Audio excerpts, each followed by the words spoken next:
In every quiet corner of the world, there's a story waiting to be discovered. Ours begins in a dusty, sun-drenched attic, a place filled with forgotten memories and cobwebs that sparkle like diamonds in the afternoon light. This is where we find Lina, a girl with a spirit as bright as the summer sun and a curiosity that could rival 100 cats. Lina loved her grandparents' house, especially the attic. It was her treasure trove, a museum of yesterday. One afternoon, while sifting through old chests, her fingers brushed against something cool and smooth. It was a wooden box, intricately carved with swirling patterns of waves and stars. With a click, the lid opened. Inside, nestled on a bed of faded velvet, lay a compass. But this was no ordinary compass. Its casing was made of dark, polished wood, but its needle was a shard of crystal that pulsed with a soft, inner light. As Lina picked it up, a faint whisper, like the sigh of a gentle breeze, echoed in her mind. Instead of pointing north, the crystal needle spun wildly before settling, pointing directly at an old, rolled-up map in the corner of the chest. "The sunken city of Eridor," Lina whispered, her eyes wide as she unrolled the brittle parchment. Legends said Eridor was a magnificent city, lost to the sea centuries ago. It was rumored to hold a powerful treasure, the Heart of the Tides, an artifact that could command the very oceans. The compass in her hand pulsed again, its light growing stronger, its whisper clearer. Find the city, find the heart. This wasn't just a story anymore, it was an invitation. With the magical compass in her hand and a heart full of courage, Lina knew what she had to do. Her first great adventure had just begun. She packed a small bag with a rope, a water flask, and some of her grandmother's famous apple cookies for energy.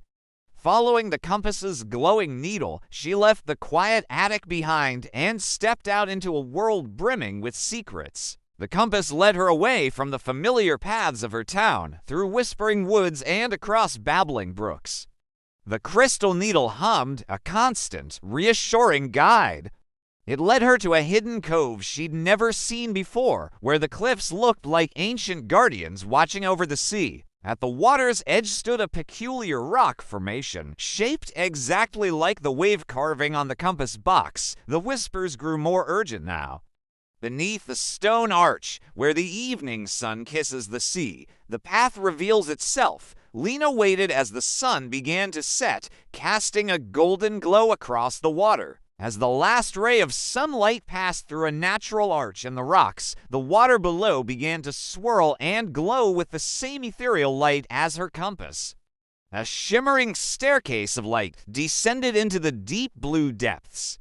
Taking a deep breath, Lina stepped onto the first glowing step.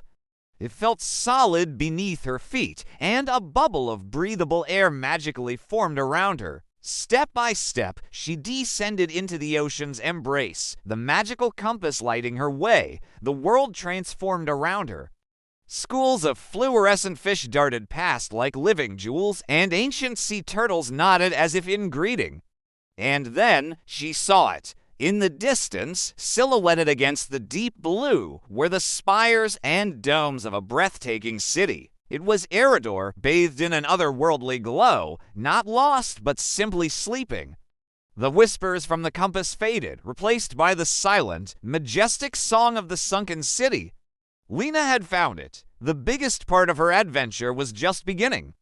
What secrets and challenges lie in wait for Lina within the beautiful, silent streets of Eridor? And what will she do when she finds the legendary Heart of the Tides? The compass brought her here, but her own bravery will see her through. Thank you so much for joining Lina on the start of her incredible journey. If you want to see what happens next, don't forget to like this video and subscribe to our channel for more adventures. We can't wait to share the rest of the story with you. See you next time.